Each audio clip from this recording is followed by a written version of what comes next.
What do you think is really wrong with the game of tennis today? Well, I don't think there's anything wrong with it that a few good players wouldn't help.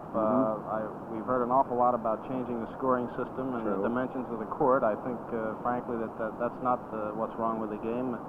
If anything could be helped along or criticized, I think perhaps we could do something to uniform the surface of the game. Is that throughout the world? Throughout the world. I think that would be constructive rather than trying to remedy the problem that we face by changing the rules. I don't think that's necessary. But as I said before, there's nothing wrong with the game that a few good players wouldn't help along. Well, that's some very good advice, Vic. Let me ask you, why did you not turn professional over the years?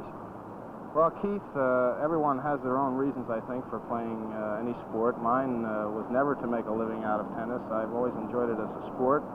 I had certain accomplishments that I hoped to attain and did attain to a certain degree, so I just prefer to play the game for the fun of it and to make my living in some other endeavor. Why don't we have any upcoming youngsters in the East Coast in tennis? Well, I think we hear many things about the weather being better in the West, and I think, however, the main reason most of the good players over the years have come from the West is the fact that there's been more tennis interest out there and a greater number of players to help to develop the young players.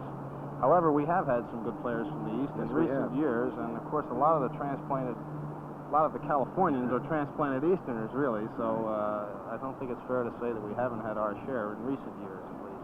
Vic Seixas, thank you very much for joining us on this tennis program. Pleasure.